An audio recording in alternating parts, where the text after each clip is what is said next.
All right, you take digraph EU, which is the first time it's ever been taught, and it has keyword Europe U. Okay, digraph EU, 6 linkages, irregular for spelling. Any questions? Means great, beautiful, fabulous, okay? All right, moving on. Digraph EU, now we're adding a regular choice. And this will go here. Now you're going to add the verbiage.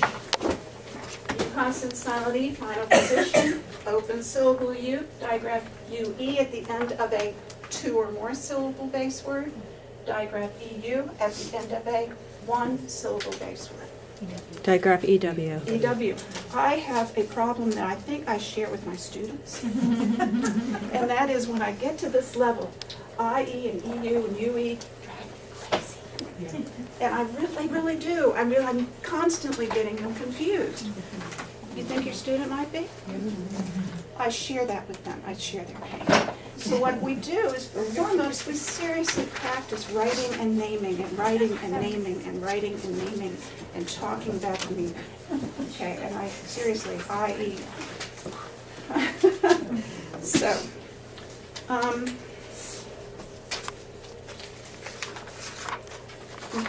now she has EU, I noticed, in a different position, even though UE has already been introduced in statute, correct? And I'm noticing in the written thing, she has switched these. I have a problem with that, because once I've taught something, I don't like having them have to second guess it and write something else. Right. So I usually don't. But I don't know if I'm going against any kind of biblical. I had the same problem with the sound K, because K in the final position comes after you've taught C, after it closed down a 2 or more syllable word. And I've tried to have the students say K first, and they are always tripping over themselves. So I just say whatever works for you, and that's usually K, comma, C, comma, final position, C, comma, K, comma, digraph CK. And even though C and CK have so much in common in terms of closed syllable, 1 or 2 syllables, that K just cannot get shoved up there without completely baffling it.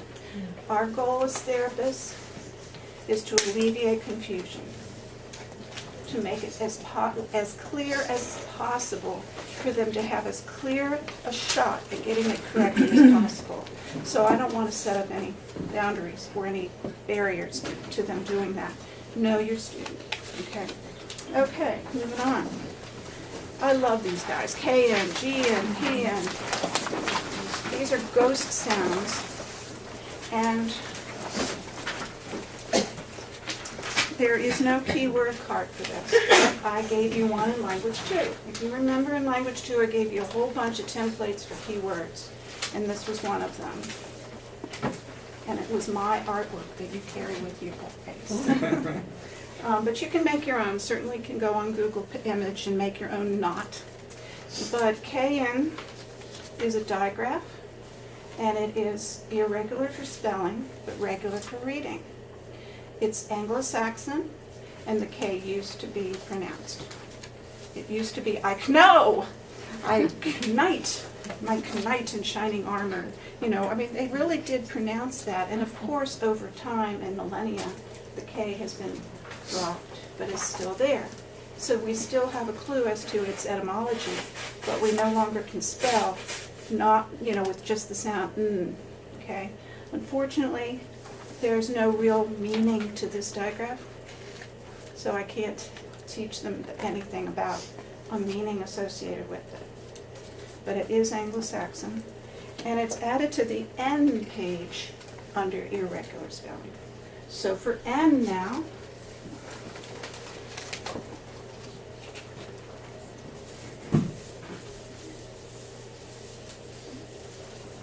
I say N, N,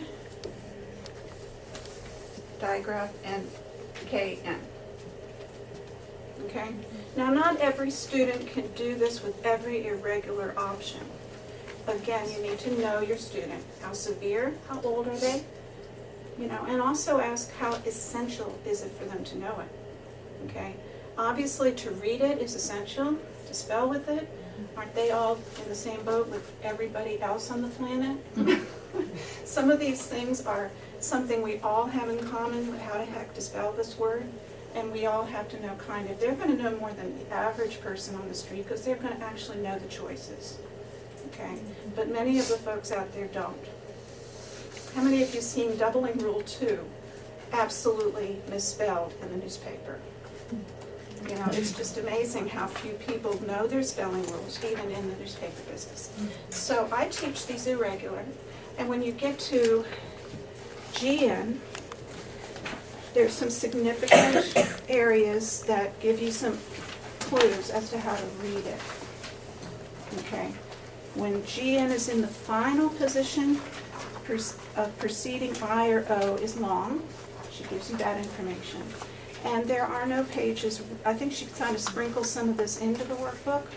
This is an area where schedule, let's see, I wrote it here, 3B in the situation learning. There's some pages that give you some much more flesh it out in terms of reading and good vocabulary as well in this area. Okay, now PN is Greek, and the only real word you need to know is that Greek is a digraph and it's only in the root nu, which is what has to do with breath, right? Pneumonia. It has to do with breath. So that is actually something you can teach directly, that form, that Greek form. Okay? One's tired. And, One's tired and breath. Because It does? Because in Greek it's also air. Air, right. Yeah. So Air. that's why it's tired. Okay. Thank you, Sally. I have 5 minutes. All right, now we get into EA. EA, we've already learned things sound like E as an eagle. And right behind it so far we have E as in head. And now we have finally arrived at steak, okay? And it does give you a little mnemonic for the bread, whatever the heck she says, eat bread and steak. I have done a mnemonic where there's an eagle on my head eating steak. So I use the actual keyword that we use, eagle. But, you know, whatever helps them remember the order of most common. So what we're teaching them again is you see the digraph EA, you start with E, move on to E, and then try A. And I'm sorry, but that's what we teach them. They have to practice what is first, second, and third choices. Again, a lot more than most people walking the streets have. To have that clear delineation of what their options are. You want to master the E response for spelling. And I'm going to be really quick, I promise. I don't know why I lose these things. Anyone who's taken my class knows I lose these things. Okay, so we have digraph E-A in the initial position, and I have my students write that one. E for regular spelling. Digraph E-E in the medial position. E, consonant, silent E in a 2 or more syllable word. Final position, open syllable E, digraph B-E, and Y. Right? If you practice it in any other way, you will mess them up. Okay? They need to master the regular. Master it. Now, if you want to give them the irregular, E, digraph EA in the medial, digraph BE in the initial. It flips. That was only one student I've ever had that could absorb that and apply it. Okay, so keep your mouth shut until you think this is something they need. But that is what happens, is that E, digraph EE, is so rare in the initial position and so absolutely common in the medial that that's the regular choice for regular spelling. Making it easy, okay? Okay, A, we just did A. Situation 3D has a lot of experience. Now we have EA making the sound E, but for A, your response for A at this point is still A consonant silent E final position, open syllable A, digraph AY. I have irregular, digraph AI, and now digraph EA. All saying what sound? A. Okay. And again, you add it to your irregular chart in the language notebook. Okay. EIGH is your first quadrigraph. This is great for Latin. Digraph, trigraph, and quadrigraph. And this is my gesture when we're doing visual review. Quadrigraph. Just like diphthong, you practice the pronunciation of quadrigraph. And quadrigraph, again, is situation learning 3D, and it is not practice for spelling, but that has some words that I think are essential for keywords, for learned words. Neighbor, way, freight, ate. If you know words that you really think are absolutely important that they learn, teach them as learned words and keep them in your learned word deck and use them in spelling. Okay. I think that's, no, digraph EI, I still go. Two more, digraph EI.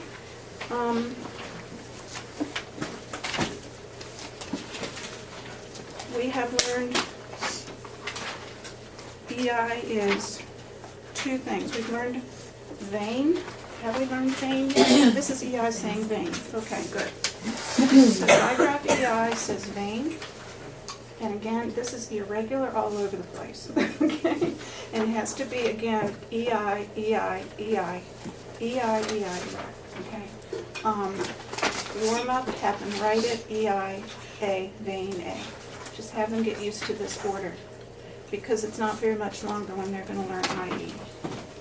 And I find that to be probably the biggest problem in level 5, is keeping those sounds in their proper order for their sounds, okay? So this is irregular, 6 linkages, and A does not change, except that you add in the irregular, digraph EI. And to help them with that, I would say digraph EI, vein, A.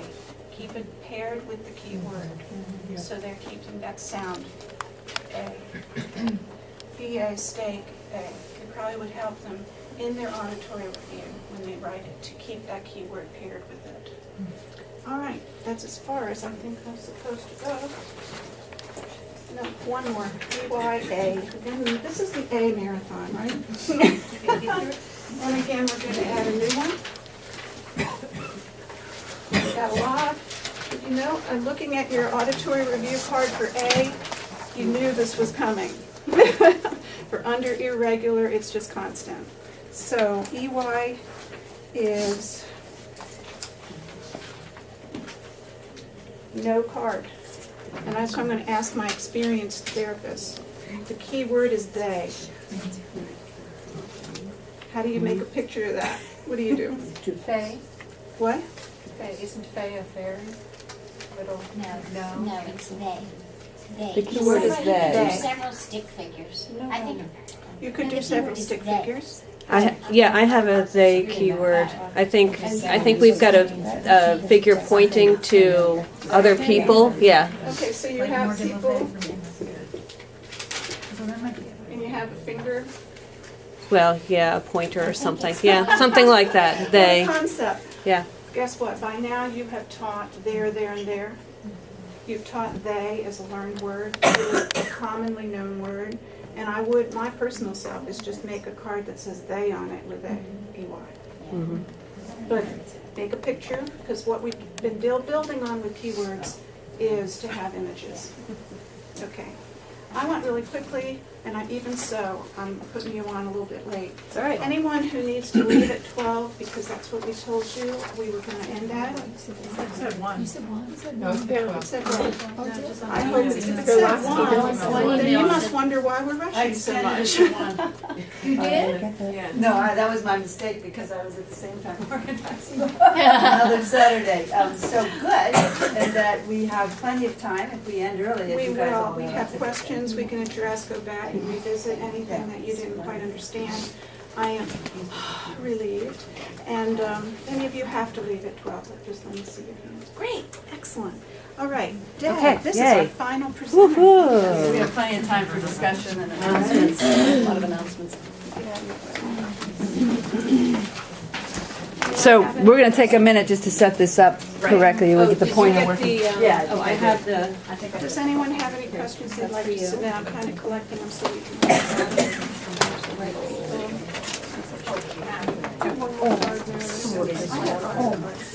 I'll take them, I'm not sure if I'm going to use them.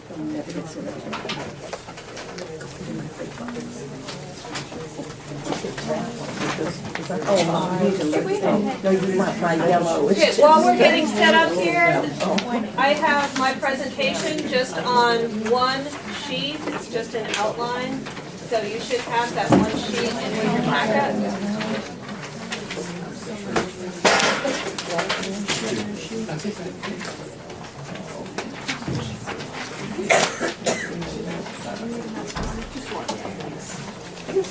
Can I see your sheet again? Yep, Oh, just okay. one sheet. Yeah, so I just have the wrong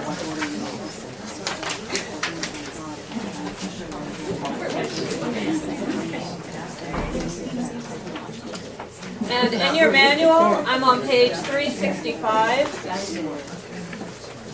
So if you're following along, page 365 in the manual.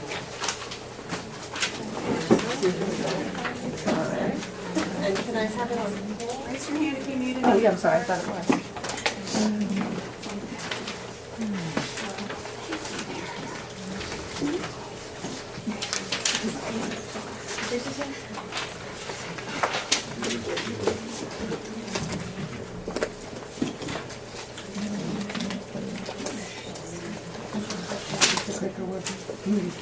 Good. Excellent, all right, so All right, good. great. I'll go back to the camera. Okay. So we have talked about the Greek layer of language. We talked about some of the Anglo-Saxon. Page 365 begins to talk more in depth about the French influence on English. And if you haven't told your students the story of the Battle of Hastings in 1066, where poor King Harold got the arrow in his eye, and William the Conqueror came over from France. This is a really great story to tell your students. It is in the gray manual on page 28. And that this begins to talk about the why. Why do we have these French words in our language that have to do more with government, and the English words that we have kept have more to do with farm, agriculture, things around the house. So it's a great story, great lead-in for this section of level 5. Level 5 starts out, this section starts out with the digraphs OU and CH. Both of these are derived from French, and both are irregular for spelling. I'm not going to go into the linkages too much, just as other people have said, when you have something that's irregular for spelling, take a close look, decide what your student needs for learned words. It's taught with 6 linkages. OU says oo, keyword is soup. CH says shh, the keyword is chef. On the CH saying shh page, take a look at that. Okay. Yeah, I mean, it's not cute. What's that? I'm just out. Okay. that Sandra Dillon has actually provided the pronunciations of a lot of these words. You can do an awful lot with vocabulary. Again, it's what your student needs. And that's something that you have heard from every single one of us. You have to think about your student with this, what age they are, you know, and what their overall ability is. Okay, continuing. The next page in the manual, 367, is on 3-syllable words. I'm not going to go into that very much other than to say in here, you are told you have a choice of, first choice is always accent on the first syllable. Second choice, accent on the second syllable. Third choice, accent on the third syllable. As other presenters have said, you're going to practice this idea with your students. First choice, second choice, third choice. And you can make up exercises to do that. I typically will do a couple of nonsense words as a warm-up so that they can practice reviewing the different choices and really begin to feel how the word changes with those different choices. After you finish with that, you have the French endings. So if you look in the manual on the French endings, you're not given a whole lot of information. French endings I-N-E, I-L-E, and I-C-E. Usually a vowel consonant E pattern represents a naming vowel, but there are exceptions to that. Many words that have come from the French language have what appears to be a vowel consonant E pattern, but the vowel sound is altered. And you see that I-N-E can say either in or een. I-L-E can either say ill or eel, and I-C-E says is. So the manual doesn't tell you whether or not these are regular or irregular. So where do you need to go for that information? The Gray manual. Okay, and you can see that these are all irregular for spelling. You're also not told, how do you distinguish? How do you know whether I-N-E says in or een? Doesn't tell you. But if you go to the Gray manual, you're going to see that you have to pay attention to the accent. Is it accented or unaccented? If you take a look for your French endings, I-N-E saying in, destin, engine, ermine, jasmine, turbine. So the I-N-E saying in is usually unaccented. You have to be a little bit careful with the I-N-E saying een, morphine, and praline. Morphine, praline, unaccented. Marine, ravine, accented. So no good indication there. You'll have to get your students to try both ways. With I-L-E saying ill, fertile, hostile, docile, fragile, usually unaccented. Down here, I-L-E saying eel, automobile, mercantile, mobile, accented. Now, unfortunately, in the Gray manual, it does not talk about the I saying E. So that is something that I would actually make a note of that on this page, and you've seen it in other places in level 5 that I can say E, and I directly teach that to my student. There isn't a keyword for it or anything.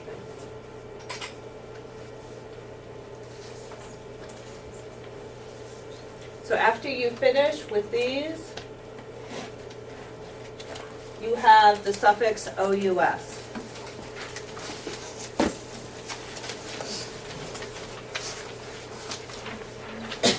And if you look at the manual, suffix OUS means full of.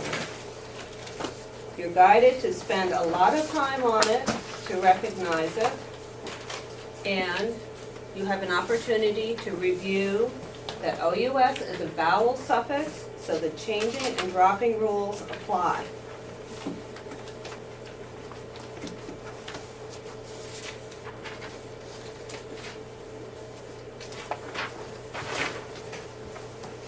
So you're not given a whole lot of OUS practice.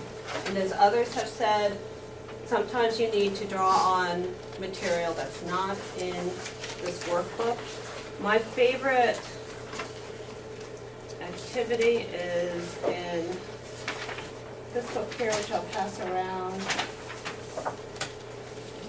This is available again from William Von Cleve, a name we've heard a lot today. And he has several pages of OUS practice, which includes phrases and sentences. This is not controlled text, so it's really excellent practice at this level. What book is this? I'll hold up the, it's called PS, Prefixes, Suffixes, Roots. And if you ever go to one of where he's displaying and selling his materials, he usually has this there.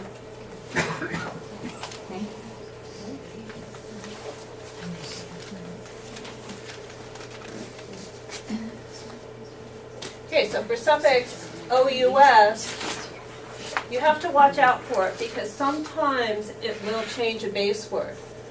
Miracle becomes miraculous. Labor, laborious. Tumult, tumultuous. So just be careful with the words that you select. You might select them for reading and not for spelling. Or if you give them for spelling, you're not going to have them necessarily isolate the base word. That might be confusing for some students.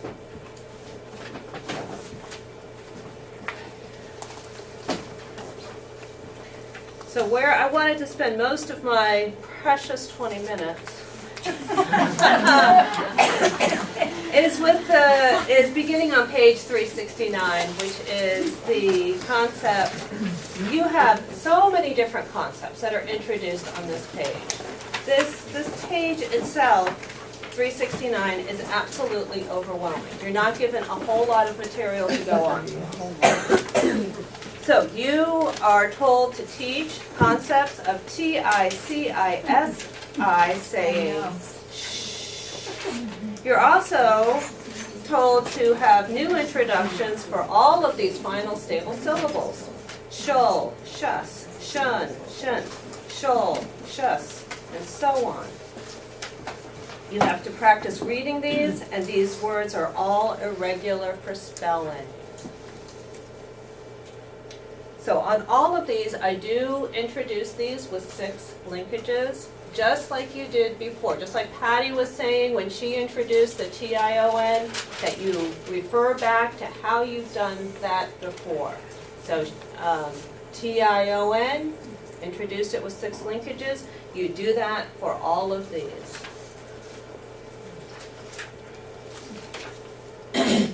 So, as another part of this, you have to discover TI saying shh.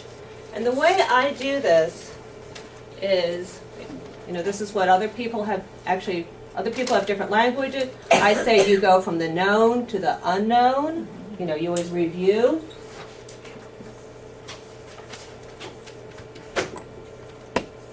You have TION. People know that says shun. You've also learned that this O can say That's the onion So what in shun is saying shh? T-I. Okay.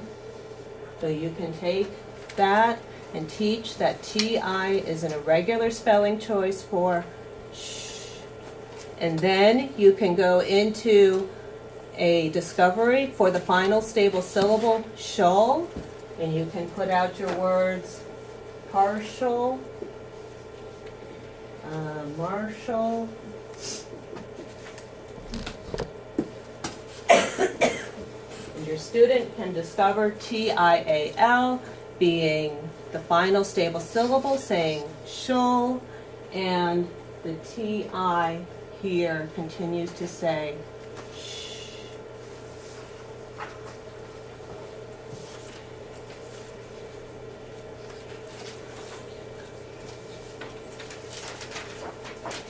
Okay. If you take a look at this page, I have a caution for you here.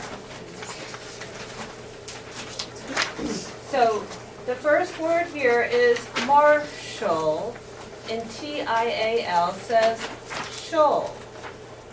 If you keep going down though, you've got a word like credential. And the TIAL no longer says shoal, it says chol. So for some students, that's going to be really confusing. So you may want to talk to them about.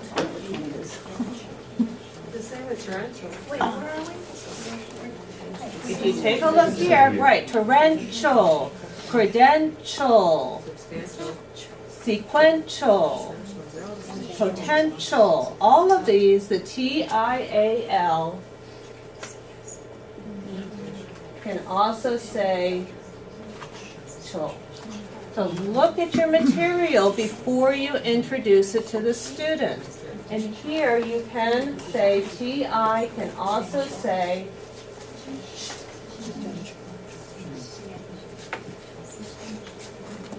if you look at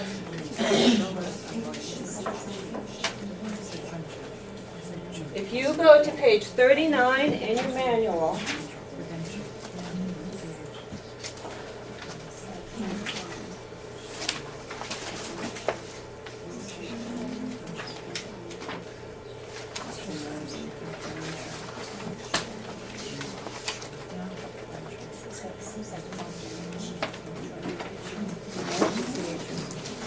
you will see that in a regular spelling choice for ch is TI, and in a regular spelling choice for sh is TI.